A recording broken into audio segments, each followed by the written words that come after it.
and when you're doing something right and you have the right intent, I think my strong belief is that the whole world conspires to make you successful, and that's what we see happening for ourselves. Definitely no plan B. And if by chance it didn't work out, I don't know what I would have done. So very hard for me to predict saying this is what I've done. But I also believe that nobody should come with a plan B in mind, right? When you are coming with a plan B, you are not fully into it. That basically already in your mind, you have a thought that it will fail, and if this fails, I will go back, and so on and so forth. That's not right in my view. You should come in. If you fail, think about that when it happens, right? Cross the bridge when it is required. But come with the 100%, 200%, 500% conviction that you will make it happen. There will be challenges, but it will work. And then only I think you will make it. This is Siddharth Aluwalia. Welcome to the 100x Entrepreneur Podcast. This episode is brought to you by Prime Venture Partners, an early stage VC fund led by Amit Somani, Shripati Acharya, and Sanjay Swami. Prime is often the first institutional investor in category creating tech startups in fintech, SaaS, healthcare, and education, such as Mygate, Neo, and Reco. To know more about Prime, visit primevp.in. Today, I have with me Pravin, founder of BetterPlace. BetterPlace is the largest SaaS solution in India for blue and grey collar workforce management. Welcome, Pravin, to the podcast. Hey, Siddharth, thank you so much for having me. It's such a pleasure to talk to you and your audience. Pravin, would like to know, your own background to start with, which city you come from, your family background, and your professional journey till now. Sure. I belong to a place called Dibrugarh, which is in the northeast of India, in Assam, which is very close to the China border, actually, right? So not far away from there. Born and brought up there. Actually, a person from Rajasthan. My family moved. My father used to manage tea gardens and grew up in the lush green tea gardens. Did my engineering from Assam itself in Assam Engineering College. Came to Bangalore. Joined a company called SAP way back in '96. SAP is the largest ERP company in the world. Worked with SAP for 18 years, did different things with SAP, started as a developer, doing those days in C, C++, and grew into different roles. When we quit SAP in 2014, I was heading the cloud ERP product globally for SAP. That's called Business by Design. So anything and everything around that product was my responsibility within the organization. In 2014, I quit SAP, took a break, and then did my market research and started BetterPlace in 2015. Right? And for last 6 years, enjoying the roller coaster ride with BetterPlace. So how did your idea of BetterPlace came to you? Like when you said you were doing market research, so what all different ideas were you considering before narrowing it down to BetterPlace? I was not considering any other idea, Siddharth. I was very clear that this is what I want to do, and the reason I quit my job is to do this, right? So why this idea came at all? Right? My partner, Saurav, his father is Uday Singh, and he runs the largest security company in the country, which is called SIS. It's a $1 billion plus company. They employ 1.5 lakh plus employees. He has now taken retirement from that job. He was the group CEO of the company. We used to talk about blue collar and the challenges they face with all different respects, right? So there were challenges from the individual in terms of opportunity, jobs, access, living conditions, and so on, right? And these were alien to us, right? As a white collar employee, we always took it for granted. And all the software that we used to develop earlier were designed towards the white collar, like the HRMS, the access to benefits, and so on and so forth. And we said that we need to do something around this space, right? So we said, why don't we build an identity of an individual, which they can carry anytime with them? And then there was an Aadhaar, right? So the identity, basic identity was solved with Aadhaar in principle. Then we said, what is missing on top of Aadhaar is a score of that individual, right? If I go to a insurance company, I can show that data.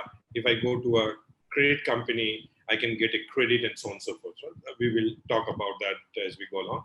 But the idea was that how can we help those 15, 17 crore people who are in the blue collar economy, who do not have access to opportunities.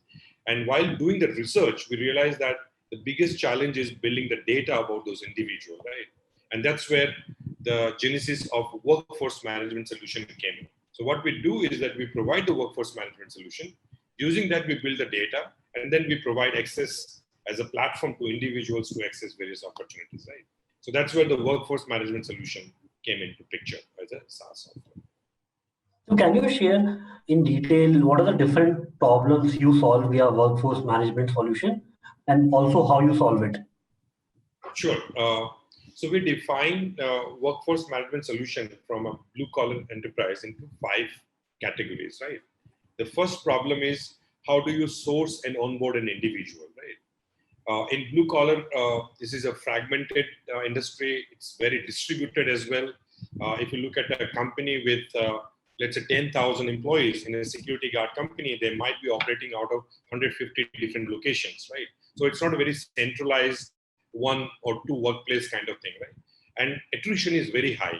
Attrition can go from 100% to 300% depending on the segments and the season and so on, right? So sourcing and onboarding becomes a perennial problem. Now, most of the sourcing happens through a manual process. You actually go source through an NGO, people on the street, and going and getting people through different sources and so on and so forth. It is not scalable, right? And that's the challenge that every company is facing. And that challenge was actually became multifold in the given situation of COVID and Corona, where people still want to hire, but they cannot reach out, right? So we convert that sourcing and onboarding through a digital program completely. You don't need any manual process. You don't need photocopies, Xerox copies of identity, address proof. You don't need physical forms. All you need is a mobile app, and then the whole process is done, right? Including integration with government system, PF, ESI. So everything that you need to do is taken care of, right? That's the sourcing and onboarding. The second problem that the organization face is about productivity, right? Now that I've hired the person, how do I increase the productivity? When I was hired at SAP, I had a month's training program, right? And then the productivity starts in 3 months, 6 months time, and your life with SAP is, on an average, it could be 5 years, but I stayed there for 18 years. In blue collar, the productivity has to start the very next day because you cannot keep the person on bench, right? How do you ensure that the person is already skilled or skilled in a distributed environment? So when we looked into the program, we saw that a lot of people are coming. There's a classroom. Companies are struggling to train them. So we created a mobile app, which is based on a bot, right?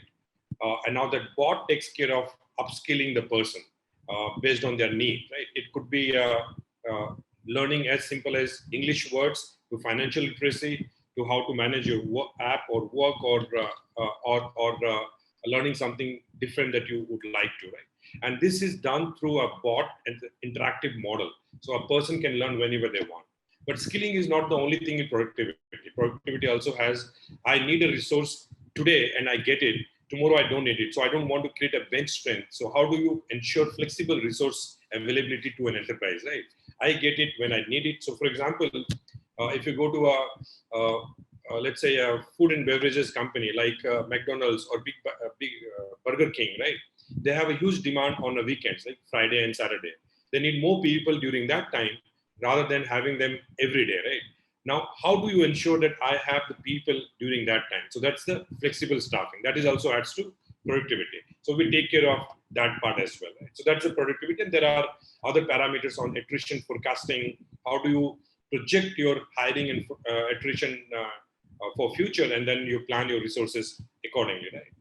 The third thing is about time and attendance. In white collar, it's very different. You go for a job, you are paid by the month, you do your task, you are done, right? In blue collar, it has to be done by the hour. People are supposed to work for 8 hours. If they work for 10 hours, you have to pay for those additional 2 hours. There is shift which is happening, morning shift, night shift, evening shift, and so on. And all those things will be done manually. There will be a register to collect the attendance. There are rostering that will happen manually or through a call that you come now, you come in the evening, and so on. We have converted that completely to a digital mechanism. So there is an auto rostering happening. depending on your history, the system immediately suggests that these are the guys who should work in the morning shift, these are the guys who should work in the night shift. That also takes care of the compliance requirement, because some people are supposed to work only 12 hours a day. You cannot force them to work 18 hours a day. You cannot make them work every day extra hours for the whole month, because there are compliance requirements. So the system takes care of all those things, right? Based on that, we provide a facial-based attendance solution. So the complete attendance can be done based on your geofenced facial recognition system. So you go to a particular site, like you work in Amazon, you are in that location, then only the app gets activated. You capture your attendance, you can do leave management, regularization. So the whole complete workflow is taken care of, right? So that's the time and attendance management. And this is one of the biggest challenge that all the organizations are facing, right? Because if you do attendance through manually, the reconciliation of attendance takes a month, right? Because you have multiple locations, you have to collect the data, you have to transfer into an Excel, the principal employer has to approve it, and so on and so forth, right? So that's digitally done. Then the next step comes, the fourth component is about payroll and compliance, right? Now that you have done the attendance, you have the information, how do you ensure that the person is getting the salary within the time frame defined, with the right overtime paid, the deductions done, the PF, ESI paid, and so on and so forth. Again, these things were happening manually. Largely, you have to register, convert this into an Excel. Then Excel, you use the system, calculate the salary, then go to the bank, disperse the amount into the bank, and then go to a PF site and ESI site. Now, this whole thing is automated. The person comes, you take the attendance, everything runs automatically. You don't have to bother about anything from a payroll and compliance perspective, right? And the fourth thing is about benefits. Now, employer wants to give some benefits to that individual, like insurance. They can do it through us. So it's a platform play. Now, what was the challenge in giving this insurance or credit and all those things? There was no data. So if you have to give a credit, there is no credit underwriting algorithm, right? Because there is no data. Now, as we provide the solutions, we build a lot of data about individuals, and we use this data for the distribution of services. So we partner with banks, we partner with insurance companies, we partner with health companies, and distribute services to the individual, right? Now, these services can also be distributed directly to the individual. So it's done through a business. So a company, for example, you can buy it for your employees, but the individual can buy it directly as well, directly through the mobile app that we provide to the individual, right? So that's a B2C offering that we have in addition to B2B2C in terms of the services. So we provide the individuals a mobile app where they can build their profile, they can learn things, they can apply for loan, credit, insurance, and all the other components that we offer. So that's largely the solution components that. So it seems like a quite an exhaustive solution, which might have taken years and years of building. What was the first hook that got you started? Right, you wouldn't have, I believe, waited to develop every module into the system in the workforce management. What was the first hook that you That's got right. started with the first 10 So, times? that's absolutely right, Siddharth. I mean, you cannot boil the ocean. Even now, while we talk about all the modules, there are a lot of enhancements that we keep doing. We have a 2 years clear roadmap, what we will do. We looked at the lowest hanging opportunity and the biggest problem. So we identified two biggest problem in this space. Problem number one was onboarding was a big problem, because there's a lot of manual activity, check of credentials, they have to do the background check of that individual as well. And the second problem was attendance and payroll, right? Attendance and payroll is a bigger solution to implement. It takes time to really understand every aspect of the customer need, and it is not as simple as it in white collar that you do any now. So we decided to go with onboarding solution integrated with background verification. So that's where we had started in 2015. We continued doing that for 3.5 years before bringing in a new module. So we continued doing that. We wanted to be master of that. Today, we are the largest in the country when it comes to onboarding and background verification. And once we were clear, we had customer engagement and hook, then only we started picking up the next module, right? So, and the journey still continues. So while all the components I mentioned, there are things which we have basic version, there are a lot of enhancements happening. So this is a long journey in a product development, right? You can't do everything in one go, for sure. And can you tell us about your current metrics and milestones so that audience can understand the context? What's the revenue? What are the employee numbers? And who would be the top 10 organizations as your clients? Sure, Siddharth. Today, we work with roughly 1,400 different customers in multiple different segments, out of which some of them are using our freemium model. So we also provide some services. Roughly half of them are using our paid model.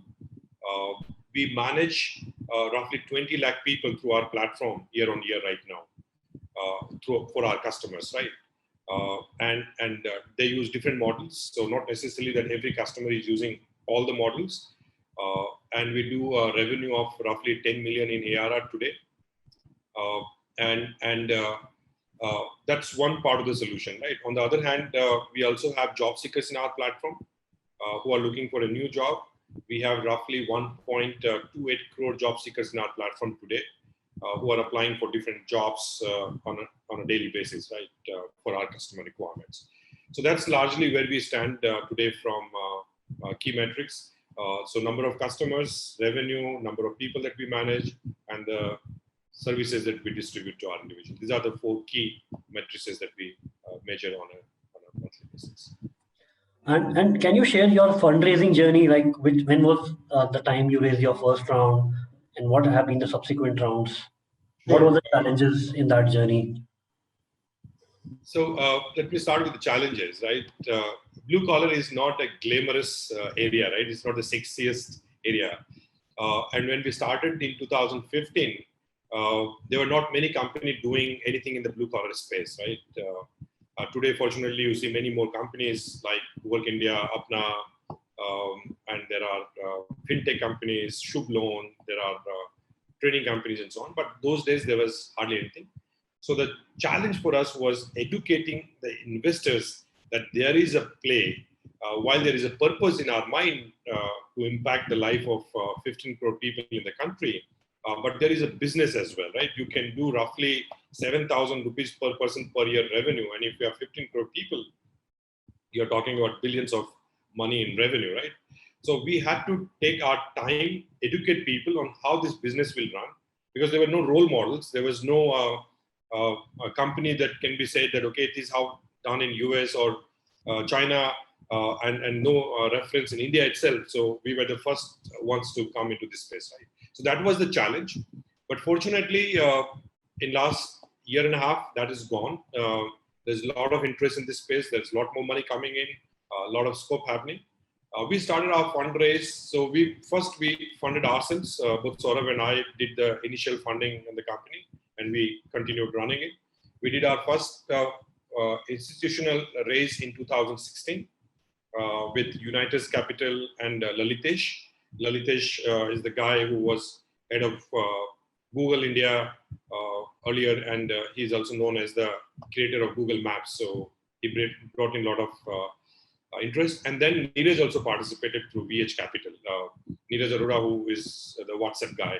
So they also helped us in building the company over time. We raised our Series A in 2018 through 314, where all existing guys participated.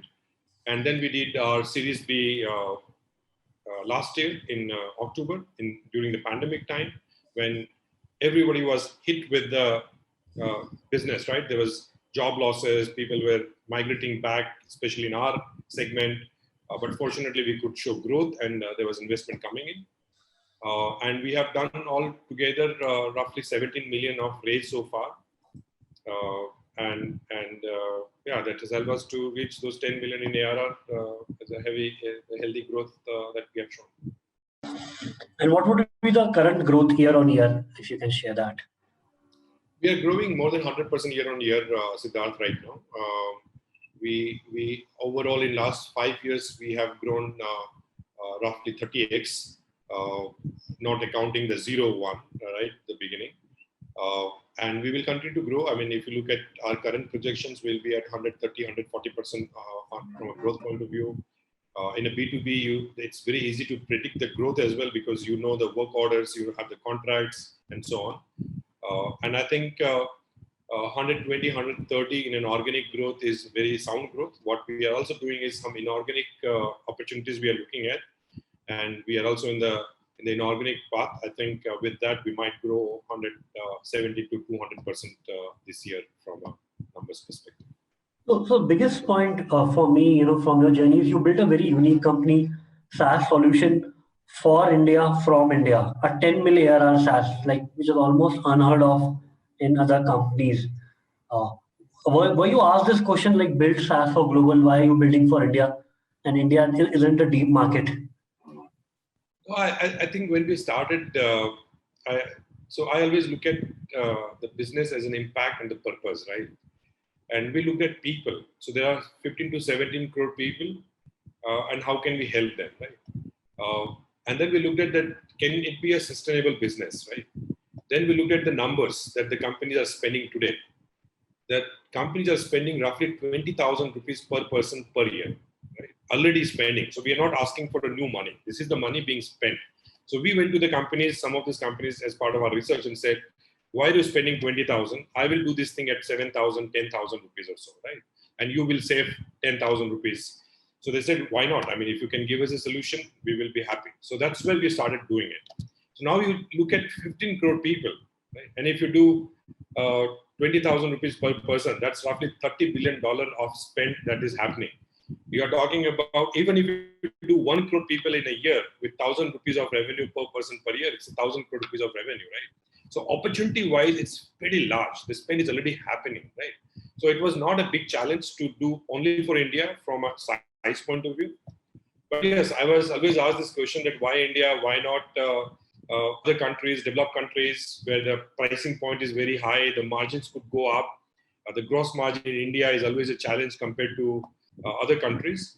But I think we don't want to spread ourselves too thin in the beginning. We believe that if we can solve the problem here at scale, we will be able to solve the problem in all the other places as well. Geographical expansion is definitely in our mind. We will be launching in Southeast Asia towards the end of this year, most likely in Indonesia and Philippines. But you see a similar trend in Middle East, Africa, Latin America, and in some developed countries as well. So we'll definitely go international. But yeah, I mean, everybody asks this question, and typically you have not seen in past that SaaS companies have built only for India. They have built in India for outside world largely, right? And you will see many examples of that. Yeah. But within India, for India, very few, unfortunately. Yeah, and one important point you also shared, which you charge let's say roughly 10,000 rupees per employee per year. So if a company is managing, for example, 10,000 employees, then almost your ACV per company is more than I believe 1 CR in those cases. So ACV was not a challenge for you, annual No, contract no, I value. mean, so we are not doing 10,000 rupees right now. That's the potential. We do lesser than that per employee per year. But some of our customers, we do roughly 20, 30 lakh rupees monthly revenue. So it's larger than 3 crore. It's the potential to do with some of our customers. And if I look at top, let's say 80 customers, we can do almost 5 crore rupees on an average yearly revenue with them, right?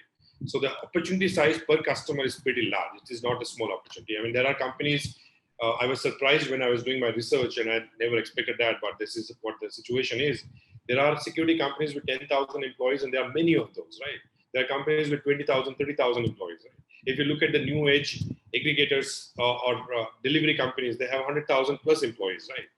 Or food delivery company or a e-commerce company or a cab company, and the opportunity size becomes very, very large with them, right? So there is no dearth of opportunity in this space for sure. And typically, how are the SaaS companies valued? Like how in your journey, how were you valued by investors?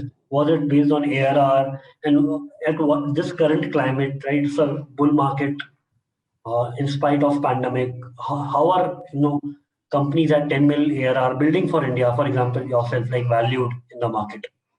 Yeah, so in the early days, it is not by ARR because that is not the right parameter to look into, right? That was more done based on the potential of the company. So seed fund is completely based on potential. You come up with a number. Is there a real science behind it? Honestly speaking, no, right? You just do it. Series A, you bring some science behind it, but still there is a potential, right? Series B onwards, you start looking at multiples, right?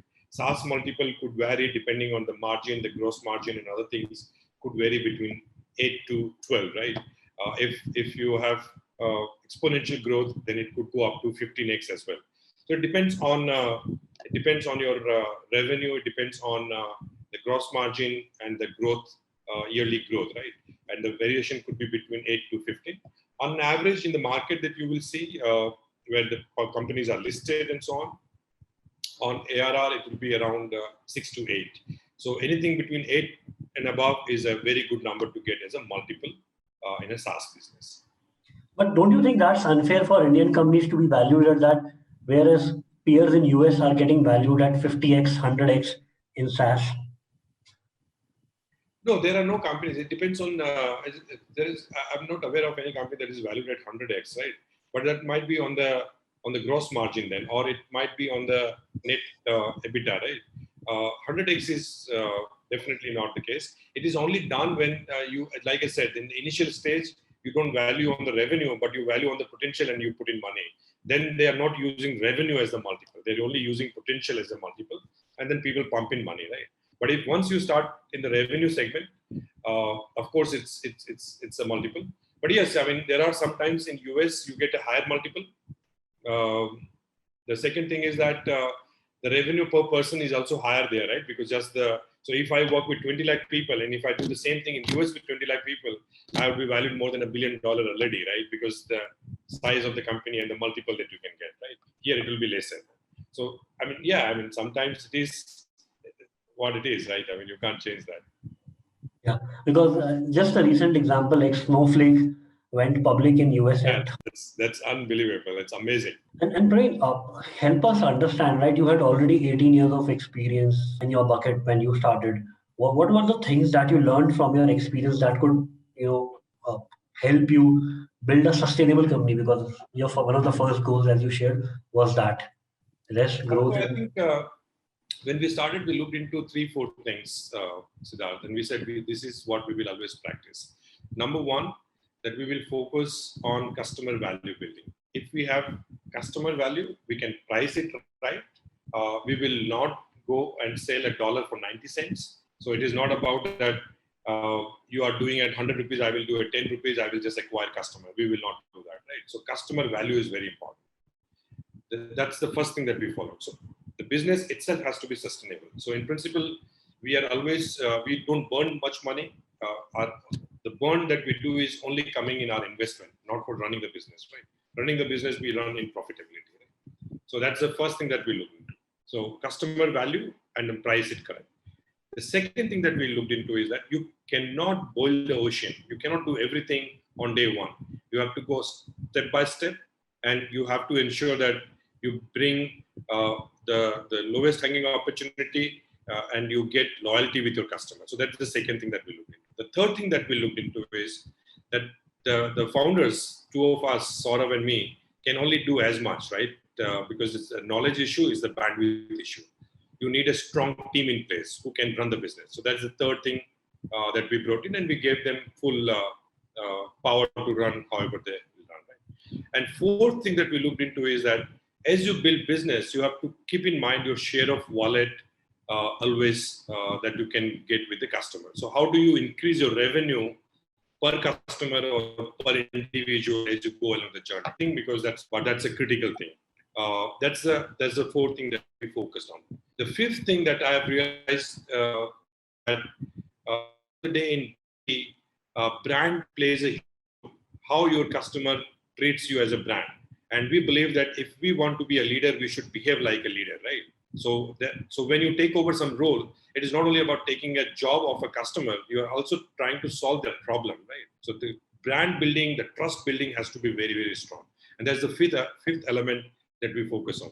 Rest of is strategy and execution and operations and so on.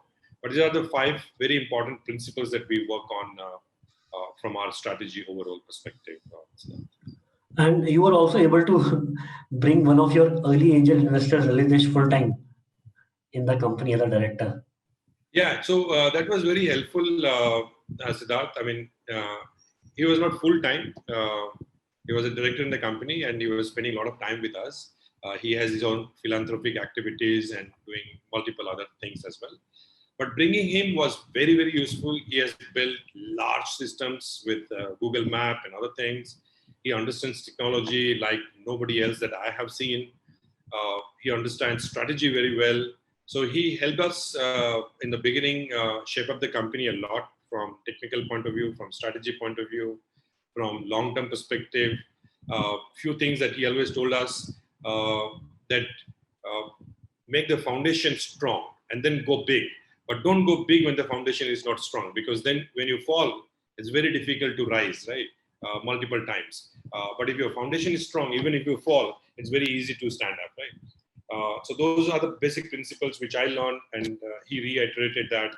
That also helped us. So very, very, very, and he continues to engage with us in various different activities even now. And what were the other specific values that other investors brought in the company? Yeah. Everybody has their own strengths, right? When we work with investors, and I will not name who brought what, but you work with them. What do you need from them? One is that you are looking for a new capital.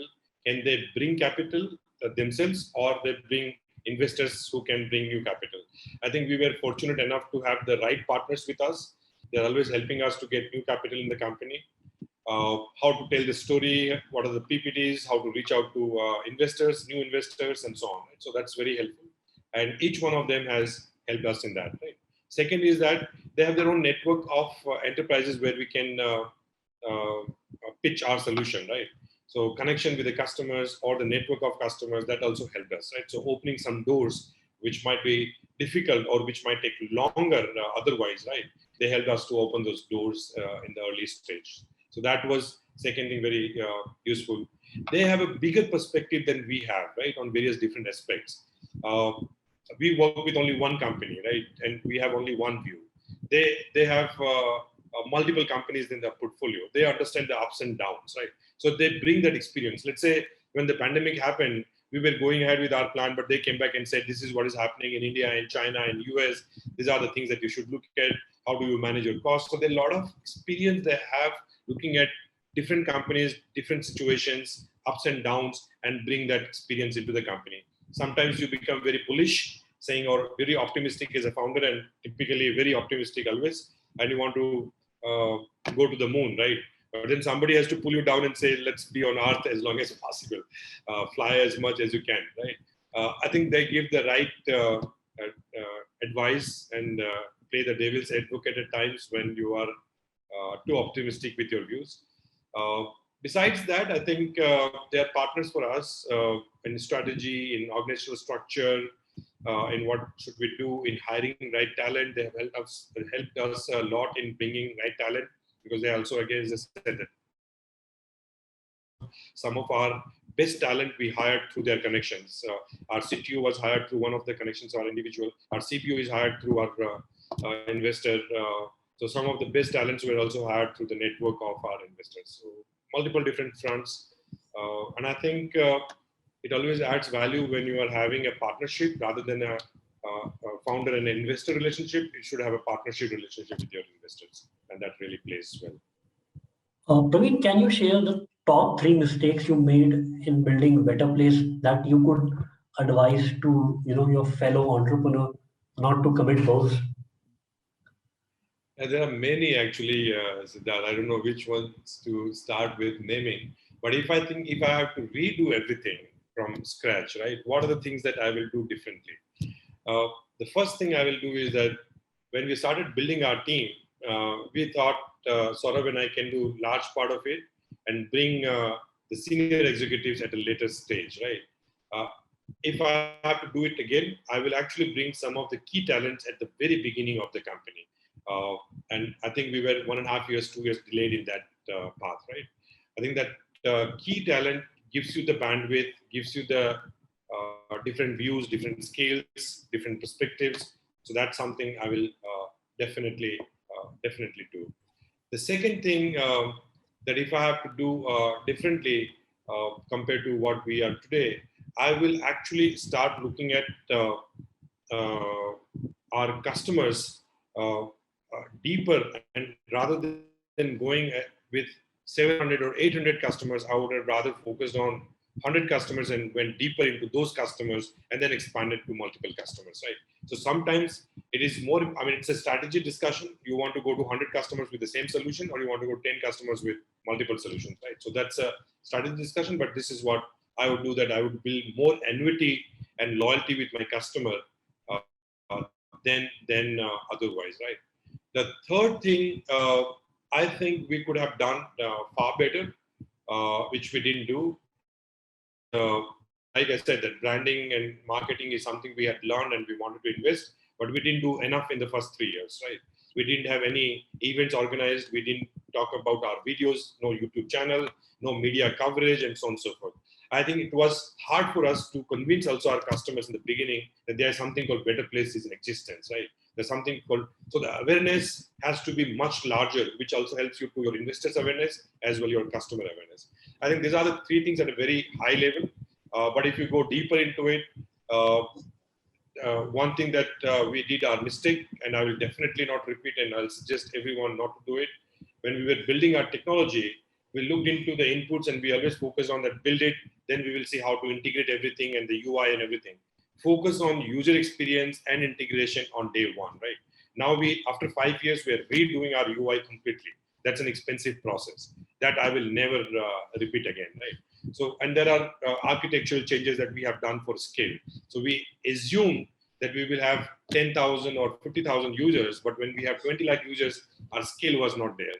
So some of those fundamental things you have to keep in your mind, that when you are building a big business, keep those big numbers in mind from day one, so that the basic architecture is sustainable, right, over a few years. So there are a few those things which are very outside in detail, but overall, these are the other three things are very important for me that I would do definitely different. And did it help you to have 18 years of experience in a leadership role at SAP, building BetterPlace? Do you think Pravin in 1996 could have built BetterPlace? Very, very difficult question to answer. Honestly speaking, I don't know. Could I have done it 10, 15 years back? I think I could have done it. And I think I would have perhaps had, so it has its own positives and negatives, to be honest, Siddharth, right? When I look at some young entrepreneurs, like early 30s or late 20s, I think perhaps they have some lesser obligations from their family point of view, right? Because that's the only thing that they're doing. And they can work 18 hours a day. I cannot do, perhaps I have my family obligations. I have to do various other aspects as well. But from the energy point of view, I think I carry the same energy like young, how I was 25 years back, right? The advantage, I think it gives you more perspective, right? You don't take a small failure as a setback, right? You have more patience, you have better communication, better interaction, you have more personal, interpersonal skills. So I think patience, persistence, there are a lot of advantages that you get, but there are, of course, some disadvantages as well. If I have a choice, I would always suggest people to do it perhaps in mid-30s and not later than that, because that's where you perhaps could be at best, and you have 2-3 times to fail if you need more time, right? At this age, when you do it, if you fail, it's very hard to think about a new venture, right? So it becomes also very, very critical from that perspective. So there are emotional, social, other aspects as well. Did you have a plan B when you started? If it doesn't work out, I'll go back in SAP. So no, definitely not, Siddharth. I when I quit my job with SAP, I had some headhunters. They knew that I have left, and I immediately had an offer from one of the companies, right? But I decided not to do it. I had earned my bread and butter. I can survive without earning and take care of my family. I think it was a passion that brought us here, right? And we would have continued. And I don't see a reason why we would have failed, right? I mean, when you're doing something right and you have the right intent, I think my strong belief is that the whole world conspires to make you successful, and that's what we see happening for ourselves. Definitely no plan B. And if by chance it didn't work out, I don't know what I would have done. So very hard for me to predict saying this is what I've done. But I also believe that nobody should come with a plan B in mind, right? When you are coming with a plan B, you are not fully into it. That basically already in your mind you have a thought that it will fail, and if this fails, I will go back, and so on and so forth. That's not right in my view. You should come in. If you fail, think about that when it happens, right? Cross the bridge when it is required. But come with the 100%, 200%, 500% conviction that you will make it happen. There will be challenges, but it will work. And then only I think you will make it work. Praveen, what do you see change in yourself as a leader from 6 years ago today? And first is the change, and second is if you reflect, what are the things or habits in you that made that change happen? Siddharth, you're asking too many difficult questions. I think it's my team who can perhaps talk about more what has changed in me. But I think there's some positives that I see in myself. I have changed a lot in terms of listening capabilities. Uh, I don't like to give an opinion immediately that I used to do in past, uh, and that has happened because I see that there are a lot of things that I don't know, and this is an area where I had no clue when we started. So we had to learn every day, and everybody comes with a new idea, and typically much better than my own idea, right?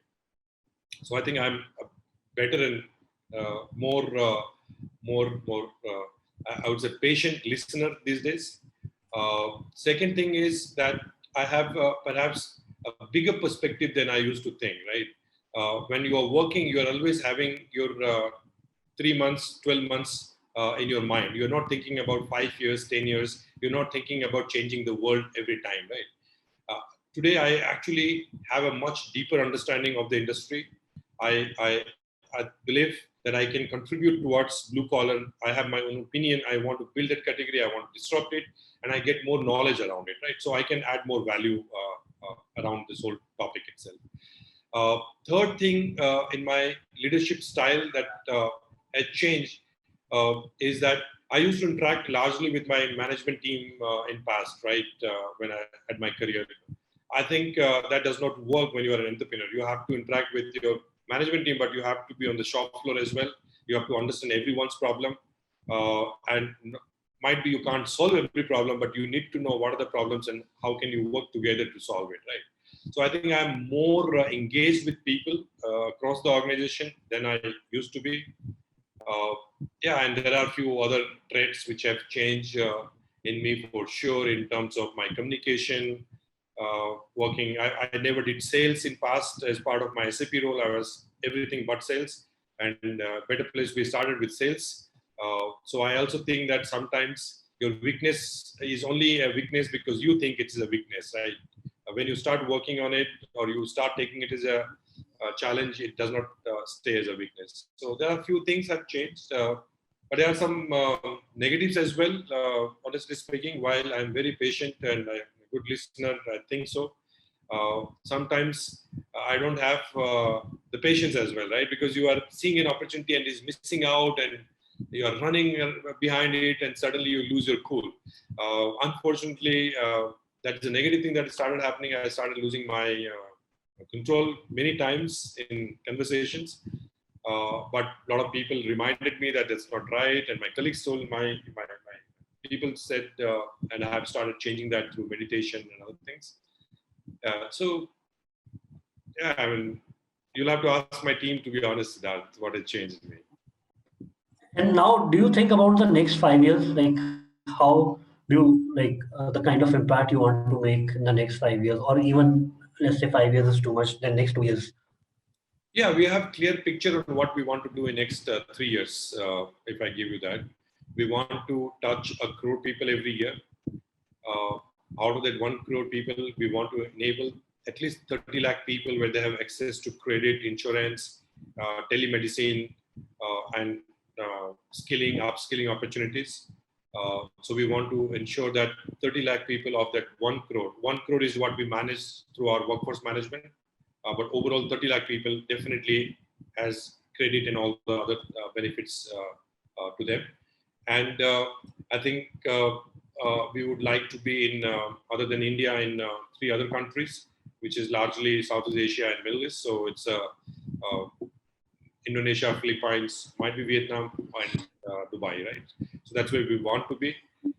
Impact-wise, besides these things, impact-wise, we want to enable at least 1.5 crore people who are eligible for a loan because we have more data about them than they have today, right? Or eligible for a telemedicine. At least we want to distribute to 30 lakh people, but make that many people eligible in the system. Thank you so much, Praveen. It's been a pleasure interacting with you. Thank you so much, for answering my questions as candidly as possible. It's been a pleasure to learn about your journey, Better Place journey, and see the kind of huge impact you are making at the bottom of the pyramid. That's incredible.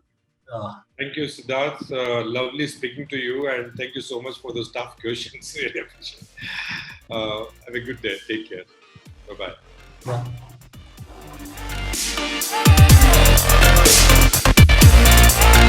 yeah.